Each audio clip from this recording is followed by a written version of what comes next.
The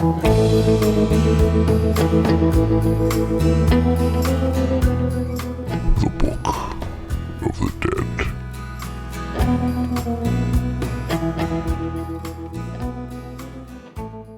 A Southern Baptist Girl, from Caitlin. I have experienced sleep paralysis for most of my life, having my first episode around the age of 7. My mother has also experienced this throughout her life. As I got older, drawing from my mother's advice as well as with the internet becoming more accessible, I realized how common it was and learned that it is usually due to unusual sleep patterns, REM sleep, etc. This made sense to me because it usually occurred when I got too much sleep or slept in an odd place like a car during a road trip, for example. I trained myself to not panic when it happened. I would let myself drift off to sleep during an episode, and once I was given the chance to get out of it, I would have to immediately get up or fall back into paralysis. I am no stranger to sleep paralysis and experience it often. No biggie. When I was around the age of 18, 19 years old, this Southern Baptist gal was researching the Mormon Church, LDS.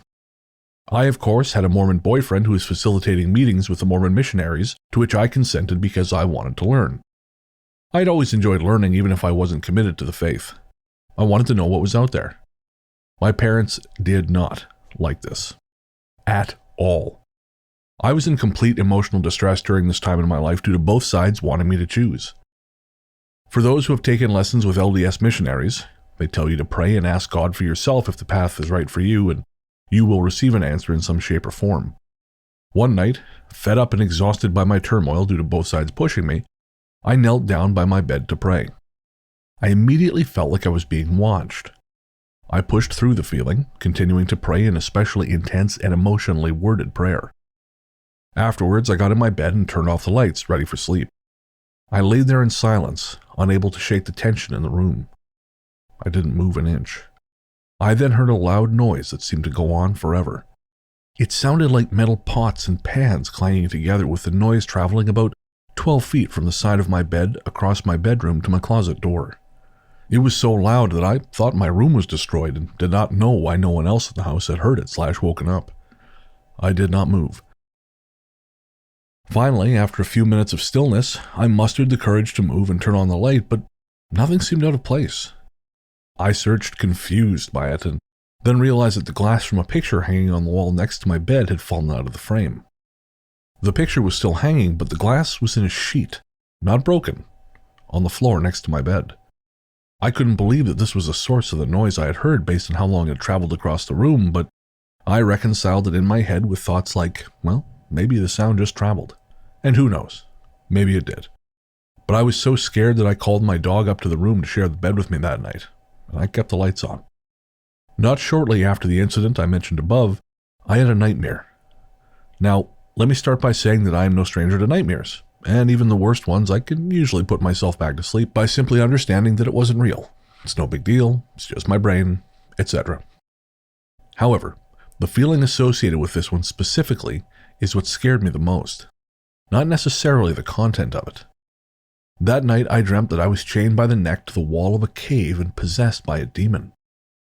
My boyfriend and his friend were there, but refused to help me, or could not help me. I felt a heaviness that I usually feel during sleep paralysis, but I was definitely dreaming. I was fighting my own body in and out of consciousness. I woke up terrified. So terrified that my 19-year-old self asked my mom to come sleep in the bed with me at 2 a.m.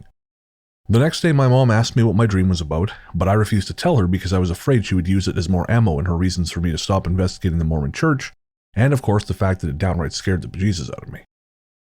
She then told me that she had slept terribly and experienced sleep paralysis off and on throughout the night. She said that she felt like something was tugging on her legs all night at the foot of the bed. This only solidified my terror, and to this day have not told her about my dream.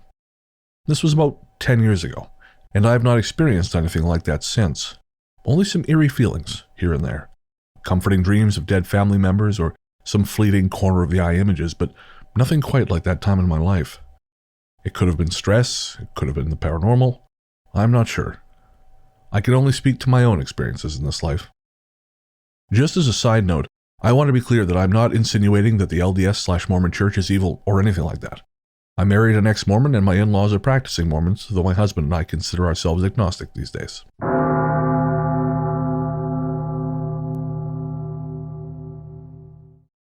Tales from Basements Dark.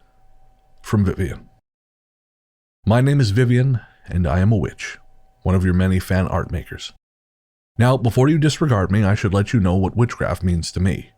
To me, witchcraft is more about tapping into myself, unlocking things I couldn't do before, becoming more aware, and using the power of intention to protect myself. Now, I am from the northwestern corner of the United States, and I have found some of the strangest things happen in Maine, Oregon, and Pennsylvania. Those strange things will happen just about everywhere. I was raised Christian, but I don't think I ever fully believed, as I never attended services and always sat in the children's playroom. By the time I was too old for that, my family had left the church and were non-practicing Christians. But let's get to the stories.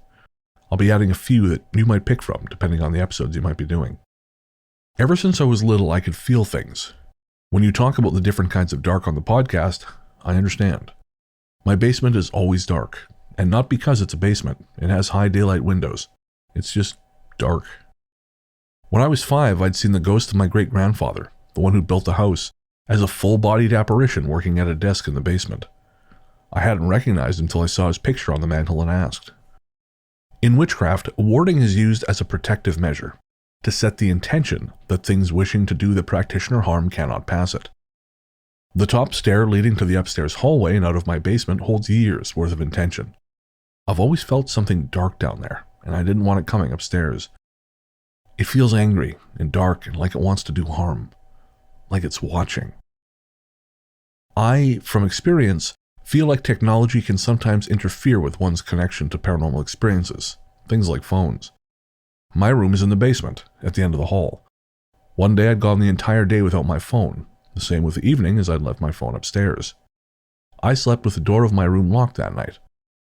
Early in the morning I was woken up with bells ringing in my right ear. Now this would be fine if my right ear wasn't pressed to my pillow. But, writing it off, I went back to sleep. But then I woke up again around that unfortunate time between 3 and 4 a.m. to scratching on my door. Now I have dogs, and dogs like to scratch on doors, but this was not that. The dogs don't come in the basement. The dogs can't and don't reach halfway up the door where a person would knock. A dog doesn't make the sounds I heard. It sounded like claws, about at the space on the door where someone would knock. It was scratching, not quite, like when someone slowly taps their fingers one by one repeatedly on a desk, but with claws and slightly scratching. It felt dark, angry, and smug. Like if my door hadn't been locked, it would have slowly pushed it open just to toy with me. I forced myself back to sleep, with my blankets pulled up to my neck. My parents had been long divorced. My father, getting the better deal, moved into a new house. Unfortunately, this house was between the bar, the morgue, and the church. We always joke he lives between heaven and hell, as he is Christian. Now, the morgue is right in my father's backyard. Thanks, Dad. But I've never felt anything bad there. I've heard knocks and such, but the house is comfortable. Once I'd been staying there for the week and had gone to bed, but woke up in a dream. I couldn't move. I felt hot and like I couldn't breathe, but a shadow with horns was flickering in and out of my peripheral vision. It felt angry and smug. That feeling of, I've got you and you can't do anything. I did everything. Eventually, I could only move my arms and made the sign of the cross, even though I don't believe in it. It was a last resort. But whatever it was still wouldn't leave, and I believe this to be my only visual encounter with the darkness in the basement. I doubt a shadow with horns is what it really looks like. The way I sense it, it has no form, but I believe it took this form because it's easier for these things to show themselves in a way you understand. Whatever is in my mother's basement, I believe it also followed me to my father's house. It's like there was nowhere that was safe.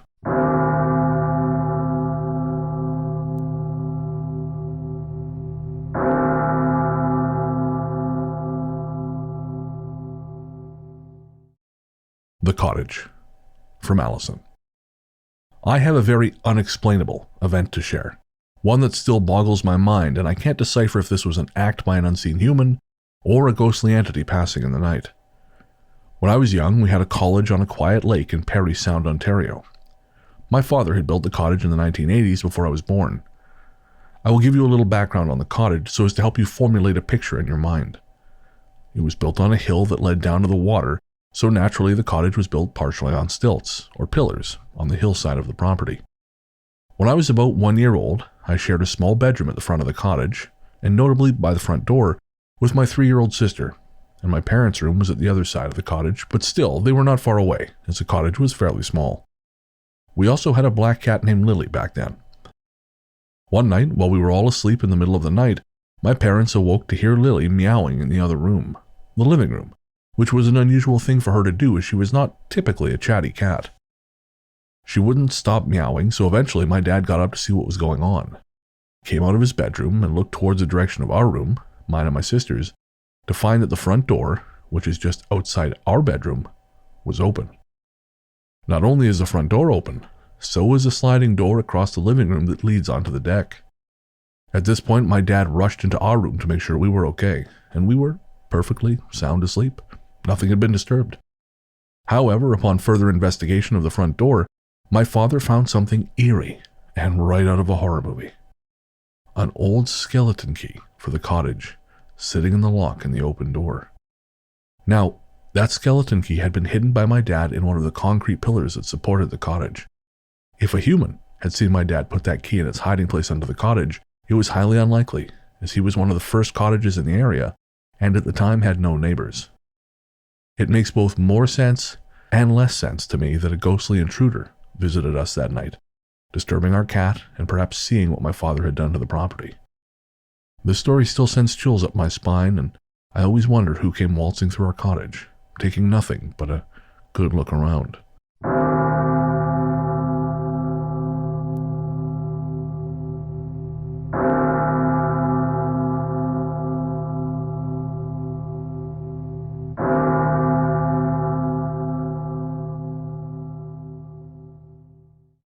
Book of the Dead is a Ghost Story Guys production, narrated by Brennan Storr. For access to the entire Book of the Dead archive, ad-free, head to patreon.com/ghoststoryguys.